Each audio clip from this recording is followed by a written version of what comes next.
ምንድነው እየሰራሽ ያለሽው? ማለት ምን አጠፋው? እንዴት ምን አጠፋው ትይኛለሽ? አታውቂም? የምትሰሪው ስራ መለያየት ያለብን መሰለኝ። መቼ? ከዚሁ እንዴት አልሆነማ። ሽማግሌውም አልተላከም። አንቺም ስለ ተይ እንጂ እኮ አሁን ማድረግ እንችላለን፣ ድጋሚ ማድረግ እንችላለን። ይሄንን ለአንቺ እየቀለድኩ ነው ያለሁት እኔ እየቀለድኩ እንደሆነ ለምን እንደዛ ትሰማሃል? ስራዬ ራሱ ፋታ የለኝም እናቴ። ከአንቺ ጋር እንኳን የት ነሽ ልባባል 10 መደወልም የለብኝም እኮ ጋር። ስለዚህ እዚህ ጋር እርፍ የፈሩት ይደርሳል፣ የጠሉት ይወርሳል አለ ያገሬ ሰው። ሰላም ሰላም፣ እንዴት ናችሁ? ውድና የተከበራችሁ በመላው ዓለም የምትገኙ ኢትዮጵያውያን እንዲሁም ኤርትራውያን ታኔ ቤተሰቦች እንዴት ናችሁ? በያላችሁበት ሰላም፣ ፍቅር፣ ጤና እመኝላችኋለሁ። ፈጣሪ መካከላችንን ሰላም እንዲያደርግልን፣ ህዝባችን ይጠብቅልን። ሁላችንም በየሃይማኖታችን እንጸልይ እያልኩኝ ቪዲዮውን ስጀምሩ እንደተለመደው ላይክ፣ ሼር፣ ሰብስክራይብ በማድረግ ሰብስክራይብ ስታደርጉ ደግሞ ታመመጃን ቤተሰብ ትሆኑ ዘንድ በአክብሮት እየጋበዝኩ የተሰማችሁን ሀሳብ አስተያየት በኮሜንት እንድትሰጡኝ እያልኩኝ እንግዲህ ሰሞን ብዙ እየመጣሁ አይደለም፣ ጉንፋኑም ስለያዘኝ ስለደበረኝም ማለት ነው። አንዳንድ ኮሜንቶችና የጽጌን ቪዲዮ ይዤላችሁ መጥቻለሁ። እስከ ቪዲዮ መጨረሻ አብራችሁን ቆዩ።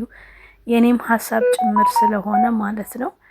በጣም ብዙ እሷን ይገነባሉ ተብሎ የሚታሰቡ ብዙ ኮሜንቶች ተጽፈውላቸዋል። እስኪ እያነበብን እንቀጥላለን። ጽጌ እኔ እንደ እህት ልምከርሽ፣ አንደኛ ሆድሽን ሸፍኝ፣ አለባበስሽን አስተካክሊ። ሁለተኛ የሚልሽን ሁሉ ባልሽ እስከሆነ ድረስ በአንድ ቃል እሺ በይው። እንጨት ሆነሽ ክርክር አታገዩ። ሶስተኛ ባልሽ አካልሽ፣ ህይወትሽ፣ ትዳርሽ ነው። አክብረሽ ሲደውልሽ በቶሎ የሚልሽን እሺ በይ። አራተኛ ዳኒም ሌሎችም አላስፈላጊ ሰዎች ከህይወትሽ አስወጪ። የትዳር ትምህርቶችን በደንብ ተከታታይ፣ ተማሪ። መብትሽን፣ ሚስትነትሽን አክብረሽና አስጠብቂ። ሚዲያ ላይ ያለሽን ስራ አስተካክዬ። ጽጌ መጀመሪያ አለባበስሽን ቀይሪ የኔ ውድ፣ እናም ጠበቅ አድርገሽ ያዡ እሺ እያሉ በጣም ብዙ ኮሜንቶች አሉ። ከኋላ ላይ ማስገባላችኋለሁ። ከፊት ያስገብ ያለችው እህታችን ምንም ጠብ የሚልና የሚወድቅ ነገር የለውም። ይችኛዋ እህታችን ማለት ነው። ምክንያቱም እኔ ራሱ የሚበቋችሁ መስለኝ እሱ እንደ አባት የተቆጣ፣ አንቺ እየፈራሽ እንዴት ነው የሚሆነው? ለመነካካት ራሱ እየተፈራራችሁ። ኧረ ፍቅር ነጻነት፣ ሰው ሳይገኘው ሩጬ እቅፍ ካላረኩት ካልተሳሳቅን እንዲህ ተሳቀን እንዴት ነው ነገሩ? አለቃና ሰራተኛን የመሰላችሁ ታረ ገንዘቡን በአፍንጫ ይውጣ። ደግሞ ቁርጥ አብይን አረካቢ ጋርም አልኖርም። እውነት ለመናገር ይቺ እህታችን ያለችው ነገር ትክክል ነው።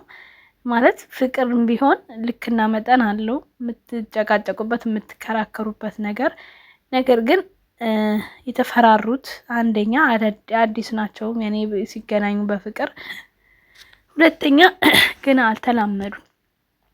ለዛ ነው እንደዚህ የሆኑት። በመላመድ የሚመጣ ነገር ነው። ሶስተኛ ደግሞ ትልቅ ሰው ምራቁን የዋጠ ሰው ስታገቡ ወይም አብራችሁ ስትሆኑ እንደዚህ በቃ ሁሉን ነገር በፍርሃት በመሸነፍ በትህትና ነው የምትመልሱት። ከዳኒ ጋር የነበራት ነገር ይሁት እኔ እንደ ድራማው ነው የምነግራችሁ። በእርግጥ ይሄ ድራማ ነው። ምንም አይነት ጸብም ሆነ ምንም አይነት ፍቅር የለም ከዚህ ሰውዬ ጋር ማለት ነው። ጽጌ ግን ደግሞ የሚጻፉትም ኮሜንቶች ሆነ የምሰራቸው ነገሮች ስህተትም አለው ማለት ነው። ስህተቱ የመጀመሪያው ነገር ማህተሟ ነው። ማህተሟ እስካሁን ድረስ ተበጥሶ የለም። ኮሜንታችንን በደንብ ነው የምታነቢው ጽጌ፣ ግን መፈጸም አልፈለግሽም። ያ የራስሽ ድክመት ነው። እኛ የምንመክርሽ የምንቆጣሽ ስለምንወድሽ ነው። አዎ ጥፋተኛ ነሽ። ለሁሉም ነገር ትዕግስት ያስፈልጋል። ዘለሽ ታቶ ላይ በዛ ላይ አለባበስሽ አስተካክሊ። እንደ ተላጠሽ ዶሮ አትሁኚ። እሱን መልክሽን አለባበስሽን አታደብዝዡ ጽጌ። እውነት ነው። አንደኛ ማህተሟ ነው፣ ሁለተኛ አለባበሷ ነው፣ ሶስተኛ ችኩል ናት። ገባችሁ? ይሄ አሁን ታቶ አስፈላጊ አይደለም። በእርግጥ ድራማ ነው እናውቃለን፣ ግን ደግሞ በእውነተኛው ዓለም የሚካሄደውን ነገር እያሳዩን ስለሆነ እኛም እውነተኛ ዓለም ላይ የሚደረገውን ነገር ነው ይዘን የምንሄደው። ስለዚህ ማንነታችሁን የሚገልጽ በቃ ሰውነታችሁ ሰው የሚያሰኛችሁን ነገር መጠቀም አለባችሁ።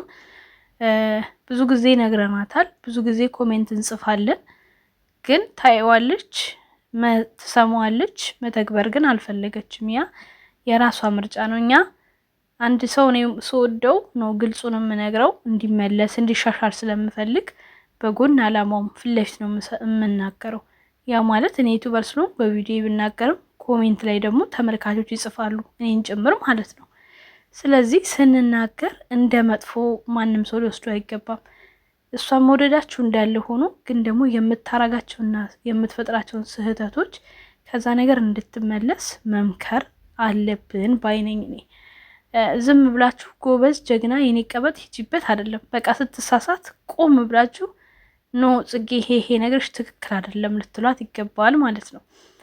ለድራማም እንኳን ቢሆን ይሄ ሰው በቃ ኖርማል ለወደፊት ህይወቷን ቢሆን የራቁት መሄድ ብሎም እንደዚህ አይነት ድራማዎች መስራት ለሷ ዋጋ ያስከፍላታል እውነት ለመናገር ማለት ነው። እና ድራማው እንዳለ ሆኖ ቁም ነገሩንም ብትይዘው ደስ ይለናል ማለት ነው። እና ደግሞ ለሁላችሁም ትምህርት ነው ይሄ ነገር። ምራቁን ዋጥ ያደረገ ሰው ሲባል ሰው ለምን እንደሚፈልግ በዚህ ቪዲዮ የተረዳችሁ ይመስለኛል። እናንተን መክሮ ተቆጥቶ መመለስ እንጂ ከእናንተ ጋር አብሮ ገደል አይገባም። ምራቁን ዋጥ ያደረገ ትልቅ ሰው ሲሆን ማለት ነው። ግን ደግሞ ወጣት ከሆነ ኩያችሁ ከሆነ በቃ እናንተ ያረጋችሁትን ሁሉ ላድርግ ይላል። ልጅ መኮለላት አይበቃም ይላል ያገሬ ሰውና ልክ እንደ ጽጌና እንደ ዳኒ ነው የሚሆነው ማለት ነው። እነሱ ይዋቸው ብጅብጅ ያለ ፍቅር ማለት ነው። እንደዛ ነው የሚሆነው ማለት ነው ቤታችሁና።